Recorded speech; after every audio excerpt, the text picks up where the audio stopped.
ನಮಸ್ಕಾರ ಎಲ್ರಿಗೂ. ಹೇರ್ಸ್ ಅಂದರೆ ಯಾರಿಗಿಷ್ಟ ಆಗಲ್ಲ ಹೇಳಿ?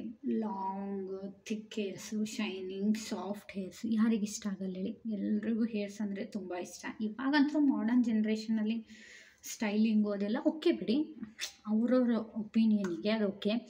ಬಟ್ ಒಂದು ನಮ್ಮದು ಕನ್ನಡದ ಹೆಣ್ಮಕ್ಳು ನೋಡಿದರೆ ನೀವು ಸಾರಿಯಲ್ಲಿ ತುಂಬ ಲಾಂಗ್ ಹೇರ್ಸು, ಅದು ಜಡೆ ಹಾಕ್ಕೊಂಡು ಅದಕ್ಕೆ ಹೂ ಮುಡ್ಕೊಂಡು ಎಷ್ಟು ಚೆನ್ನಾಗಿ ಒಂಥರ ದೇವತೆ ಥರ ಕಾಣಿಸ್ತಾರೆ ಲಾಂಗ್ ಹೇರ್ಸ್ ಇದ್ದರೆ.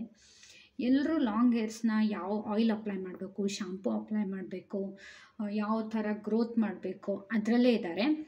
ಬಟ್ ನಾನು ಹೇಳೋದೇನೆಂದರೆ ಎಕ್ಸ್ಟರ್ನಲ್ಲಿ ಓಕೆ ಇಟ್ಸ್ ಮಾಡೋದು ಗುಡ್, ಬಟ್ ಇಂಟರ್ನಲ್ಲಿ ಕೂಡ ಚೆನ್ನಾಗಿರಬೇಕು ಅಲ್ವಾ? ಅದಕ್ಕೆ ಇಂಟರ್ನಲ್ಲಾಗಿ ಏನೇನು ಫುಡ್ನ ನೀವು ಇಂಟೇಕ್ ಮಾಡ್ಬೋದು, ಏನೇನು ಯೂಸ್ ಮಾಡ್ಬೋದು ಅಂತ ನಾನು ಇವಾಗ ಹೇಳ್ತೀನಿ. ತುಂಬ ಸಿಂಪಲಾಗಿ ಹೇಳ್ತೀನಿ ನಾನು, ಯಾವ್ಯಾವ ಬೇಕು ಯಾವ್ಯಾವ ಇಲ್ಲ ಅಂತಂದೇಳಿ. First of all green leaf ವೆಜಿಟೇಬಲ್ಸಲ್ಲಿ ಗ್ರೀನ್ ಆಗಿರುತ್ತಲ್ಲ, ಮೀನ್ಸ್ ಪಾಲಕ್ ಆಯಿತು, ಮೆಂತ್ಯ ಸೊಪ್ಪಾಯಿತು.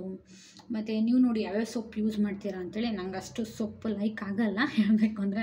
ನಾನು ತಿನ್ನೋದೇ ಮೆಂತ್ಯ ಸೊಪ್ಪೊಂದು, ಪಾಲಕ್ ಒಂದು ಜಾಸ್ತಿ, ಆ ಸೊಪ್ಪು. ಅದಾದಮೇಲೆ ವೆಜಿಟೇಬಲ್ಸಲ್ಲಿ ಕ್ಯಾರೆಟ್ ತೊಗೊಳ್ಳಿ. ಕ್ಯಾರೆಟ್ ತುಂಬ ಚೆನ್ನಾಗಿರುತ್ತೆ, ಯಾಕಂದರೆ ಅದರಲ್ಲಿ ವಿಟಮಿನ್ ಎ ಇರುತ್ತೆ. Carrot is the best. ಅದು ಬಿಟ್ಟರೆ ಆಲ್ಮೋಸ್ಟ್ ನೀವು ಎಲ್ಲ ವೆಜಿಟೇಬಲ್ಸ್ನೂ ತೊಗೋಬೋದು ಆ್ಯಸ್ ಅ ಸ್ಯಾಲೆಡ್.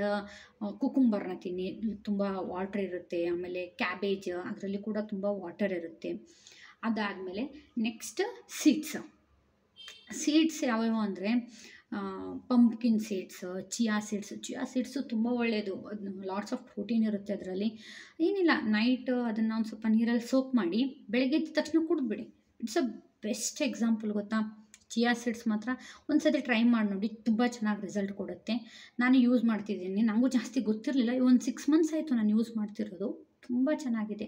ಸೀಡ್ಸಲ್ಲಿ ಮೆಂತ್ಯ ಸೀಡ್ಸ್, ಮೇಥಿ ಸೀಡ್ಸ್ ಬರುತ್ತಲ್ಲ, ಮೆಂತ್ಯ ಕಾಳಿಂದು, ಅದು ಊಟದಲ್ಲಿ ಯೂಸ್ ಮಾಡಿ ನೀವು. ಎದಕ್ಕಾದರೂ ಒಂದು ಸ್ವಲ್ಪ ತಡ್ಕ ಕೊಡ್ತಿರಲ್ಲ ಅದಕ್ಕೆ ಹಾಕಿ, ಅದು ತುಂಬ ಚೆನ್ನಾಗಿರುತ್ತೆ.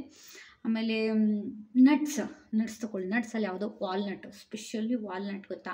ಅದರಲ್ಲಿ ತುಂಬ ವಿಟಮಿನ್ ಇ ಇರುತ್ತೆ. ನೀವು ಮಾರ್ಕೆಟೆಲ್ಲ ನೋಡ್ಬೋದಲ್ಲ, ಆಲ್ಮಂಡ್ ಆಯಿಲ್, ಅದರದ್ದು ಆಯಿಲೆಲ್ಲ ಬರುತ್ತೆ. ಅದಕ್ಕಿಂತ ಬೆಸ್ಟ್ ಏನು ಗೊತ್ತಾ? ನೈಟು ಒಂದು 4 ಆಲ್ಮಂಡ್ನ ಸೋಕ್ ಮಾಡಿ, ಬಾದಾಮನ್ನ ಸೋಕ್ ಮಾಡಿ ಬೆಳಗ್ಗೆ ಅದನ್ನು ತೆಗೆದುಬಿಟ್ಟು ತಿಂದುಬಿಡಿ, ತುಂಬ ಚೆನ್ನಾಗಿರುತ್ತೆ. ಅದಾದಮೇಲೆ ವಾಲ್ನಟ್ ಅಂದರೆ ಅಕ್ರೋಡ್ ಅಂತಾರಲ್ಲ, ಅದು ಅದರಲ್ಲಿ ತುಂಬ ಒಮೆಗಾ 3 ಫ್ಯಾಟಿ ಆ್ಯಸಿಡ್ ಇರುತ್ತೆ. ಮೀನ್ಸ್ ಫಿಶ್ಶು ವಗೇರ ತಿಂತೀರಂದರೆ ಅದು ಗುಡ್.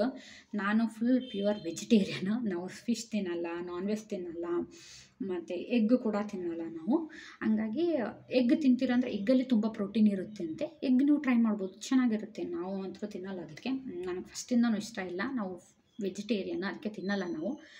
ಅದು ಬಿಟ್ಟರೆ ನಟ್ಸಲ್ಲಿ ಪಿಸ್ತಾ ಬರುತ್ತೆ, ಅದನ್ನು ತಿನ್ನಿ. ಇಲ್ಲಾಂದರೆ ತುಂಬ ನಟ್ಸ್ ಇದೆ, ಟ್ರೈ ಮಾಡಿ. ಬಟ್ ಬೆಸ್ಟ್ ಅಂದರೆ ಆಲ್ಮಂಡ್ ಆಮೇಲೆ ವಾಲ್ನಟ್, ಇವು ಮಾತ್ರ ತುಂಬ ಚೆನ್ನಾಗಿರುತ್ತೆ. ಇವೆರಡು ಮಾತ್ರ ಕಂಪಲ್ಸರಿ. ಆಮೇಲೆ ಸಿಟ್ರಸ್ ಫ್ರೂಟ್ಸ್ನ ಟ್ರೈ ಮಾಡಿ. ಸಿಟ್ರಸ್ ಫ್ರೂಟ್ಸ್ ಅಂದರೆ ಅವು ಹುಳಿ ಇರುತ್ತಲ್ಲ, ಹುಳಿಯಾಗಿ, ಅದು ಯಾವುದಂದರೆ ಆರೆಂಜು, ಕಿವಿ ಫ್ರೂಟ್ಸು.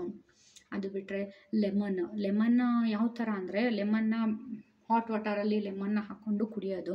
ಅದರಿಂದ ಬಾಡಿಯಲ್ಲಿ ಟಾಕ್ಸಿನ್ಸ್ ಎಲ್ಲ ಹೋಗುತ್ತೆ, ಡಿಟಾಕ್ಸ್ ಮಾಡುತ್ತೆ ಬಾಡಿನ, ತುಂಬ ಚೆನ್ನಾಗಿರುತ್ತೆ ಅದನ್ನು. ಅದಾದಮೇಲೆ ಫ್ರೂಟ್ಸ್ ತೊಗೊಳ್ಳಿ. ಫ್ರೂಟ್ಸಲ್ಲಿ ಇವಾಗ ಫ್ಯಾನ್ಸಿ ಫ್ರೂಟ್ಸ್ ಎಲ್ಲ ಬರುತ್ತಿದೆಯಲ್ಲ, ಅವಕಾಡೋ ಅಂತ, ಮತ್ತು ಡ್ರ್ಯಾಗನ್ ಫ್ರೂಟ್ಸ್ ಅಂತೇಳಿ. ನಾನು ಅವನ್ನೆಲ್ಲ ಹೇಳಲ್ಲ, but avocado is the best fruit. ಬೆಣ್ಣೆಹಣ್ಣು ಅಂತಾರಲ್ಲ ಅದಕ್ಕೆ. ಮೀನ್ಸ್ ತುಂಬ ಚೆನ್ನಾಗಿರುತ್ತೆ ಅದು ತಿನ್ನೋಕ್ಕೂ, ಸಾಫ್ಟಾಗಿ.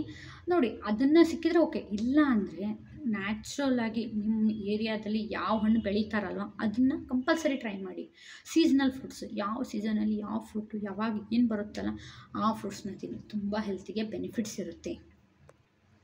ಮತ್ತೇನು ಗೊತ್ತಾ? ಹೋಲ್ ಗ್ರೇನ್ಸಲ್ಲಿ ಅಂತಂದರೆ ಗೋಧಿ, ಜೋಳ, ಮತ್ತು ಬಾರ್ಲಿ, ಮತ್ತೇನೇನೋ ಬರುತ್ತಲ್ಲ ಅವನ್ನೆಲ್ಲ. ಜೋಳದ ಹಿಟ್ಟಿನ ರೊಟ್ಟಿ ಊಟ ಮಾಡಿ, ಗೋಧಿ ಹಿಟ್ಟು ಚಪಾತಿ ತಿನ್ನಿ. ರಾಗಿ ಮಿಲೆಟ್ಸ್, ಫಿಂಗರ್ ಮಿಲೆಟ್ಸ್ ತುಂಬ ಚೆನ್ನಾಗದು, ರಾಗಿ ತಿನ್ನಿ. ಅದು ಬಿಟ್ಟರೆ oats one of the best, ಗೊತ್ತಾ? ಇದ್ರಲ್ಲಿ ಕ್ಯಾಲರೀಸೇ ಇರಲ್ಲ. ಓಟ್ಸಲ್ಲಿ ನೀವೇನು ಮಾಡಿ, ಓಟ್ಸ್ ಪಾಯಸ ಮಾಡ್ಕೊಳ್ಳಿ, ಇಲ್ಲಾಂದರೆ ಓಟ್ಸ್ ಸ್ಮೂದಿ ಮಾಡಿ. ಇಲ್ಲಾಂದರೆ ಯಾವುದಾಗಲ್ಲ ಅಂದರೆ ನೈಟ್ ಓಟ್ಸ್ನ ಸೋಕ್ ಮಾಡಿ, ಅದರಲ್ಲಿ ನಟ್ಸು ಸೋಕ್ ಮಾಡಿ, ಬೆಳಗ್ಗೆ ಎದ್ದು ಒಂದು ಯಾವುದಾದ್ರೂ ಫ್ರೂಟ್ನ ಅದ್ರಲ್ಲಿ ಕಟ್ ಮಾಡಿಕೊಂಡು ತಿನ್ಬಿಡಿ. ತುಂಬ ಅಸ್ಸಮಾಗಿರುತ್ತೆ ಗೊತ್ತಾ. ಬ್ರೇಕ್ಫಾಸ್ಟಿಗೆ ಮತ್ತು ಏನೂ ಟೆನ್ಷನೇ ಇರಲ್ಲ ಅದನ್ನು ತಿಂದುಬಿಟ್ರೆ. ಫುಲ್ಲಾಗೂ ಇರುತ್ತೆ, ಹೆಲ್ದಿಯಾಗೂ ಇರುತ್ತೆ, ನ್ಯೂಟ್ರಿಷನ್ ಆಗಿರುತ್ತೆ, ಹೇರ್ಸಿಗೆ ತುಂಬ ಚೆನ್ನಾಗಿ ಕೂಡ ಇರುತ್ತೆ ಗೊತ್ತಾ. ಅದನ್ನು ಅದು ಬಿಟ್ಟರೆ ಪಲ್ಸಸ್ ಅಂದರೆ ಕಾಳುಗಳು. ಯಾವ್ಯಾವ ಕಾಳು ಅಂದರೆ ಕಾಮನ್ನಾಗಿ ನಾವು ಯೂಸ್ ಮಾಡ್ತೀವಲ್ಲ, ಮೂಂಗ್ ದಾಲ್, ಮೀನ್ಸ್ ಹೆಸರು ಕಾಳು,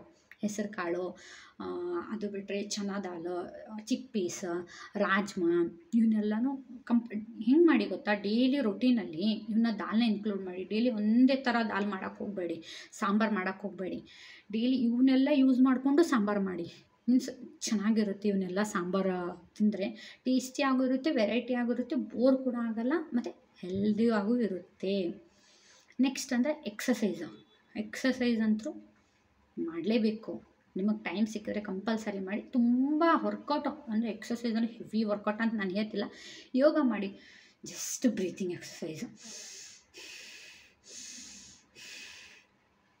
ಇನ್ಹೇಲ್ ಎಕ್ಸೇಲ್ ಇಷ್ಟು ಮಾಡಿ. ಅದು ಬಿಟ್ಟರೆ ಬಾಲಾಯಾಮ ಅಂತಾರಲ್ಲ, ಇದನ್ನು ಫಿಂಗರ್ಸ್ನ ನಾವು ಚಿಕ್ಕವರಿದ್ದಾಗ ನಮ್ಮ ಕ್ಲಾಸಲ್ಲಿ ಒಬ್ಬರು ಸರ್ ಮಾಡ್ತಿದ್ರು. ನಾವು ಅಂದ್ಕೊತಿದ್ವಿ ಯಾಕೆ ಇವ್ರು ಈ ಥರ ಮಾಡ್ತಾರೆ ಅಂತ. ಬಟ್ ಇದು ತುಂಬ ಹೇರ್ಸಿಗೆ. ಯಾವಾಗಾದರೂ ಸುಮ್ಮನೆ ಕೂತಿದ್ರಾ, ಟಿ ವಿ ನೋಡ್ತಾ ಇದ್ರಾ, ಏನೇ ಮಾಡ್ತಿದ್ರು, ಜಸ್ಟ್ ಇದೇ ಎಕ್ಸಸೈಸ್ನ ಮಾಡಿ. ತುಂಬ ಚೆನ್ನಾಗಿರುತ್ತೆ ಈ ಥರ ಎಕ್ಸಸೈಸ್ ಮಾಡಿದರೆ. ಇನ್ನೊಂದು ಎಕ್ಸಸೈಸ್ ಅಂದರೆ ಈ ಥರ ಹೆಡ್ನ ಕೆಳಗೆ ಹಾಕಿ ಫುಲ್ ಹೇರ್ಸ್ನ ಡೌನು, ಇದನ್ನು ಡೌನ್ ಮಾಡಿ ಈ ಥರ ಚೆನ್ನಾಗಿ ಮಸಾಜ್ ಕೊಡಿ. 120 ಮಿನಿಟ್ಸ್ ಮಸಾಜ್ ಕೊಡಿ. ಎಷ್ಟು ಚೆನ್ನಾಗಿ ಅನ್ನಿಸ್ತದೆ ಗೊತ್ತಾ. ತುಂಬ ರಿಲ್ಯಾಕ್ಸಿಂಗ್ ಆಗಿರುತ್ತೆ. ಆಮೇಲೆ ಬ್ಲಡ್ ಸರ್ಕ್ಯುಲೇಷನ್ ಆಗುತ್ತೆ. ಎಷ್ಟು ಚೆನ್ನಾಗಿ ಬ್ಲಡ್ ಸರ್ಕ್ಯುಲೇಷನ್ ಆಗುತ್ತೆ. ಹೇರ್ ಗ್ರೋತು ಫಾಸ್ಟ್ ಆಗುತ್ತೆ. ತುಂಬ ಚೆನ್ನಾಗಿರುತ್ತೆ. ಇದು ನೀವು ಟ್ರೈ ಮಾಡಿ ನೋಡಿ. ಇಷ್ಟು ಮಾತ್ರ ಮಾಡಲೇಬೇಕು ನೀವು. ಯಾವುದನ್ನ ಮಾಡಬೇಕು ಅಂತ ನಾನು ಹೇಳಿದ್ದೀನಿ, ಯಾವುದನ್ನ ಮಾಡಬಾರ್ದು, ಏನೇನು ಮಾಡಬಾರ್ದು, ಅದನ್ನು ಬೇಕು ಅಂದರೆ ನಾನು ನೆಕ್ಸ್ಟ್ ವೀಡಿಯೋಲಿ ಹಾಕಿರ್ತೀನಿ, ಅದನ್ನು ನೋಡಿ. Thank you for watching. Please like, subscribe, share. Bye.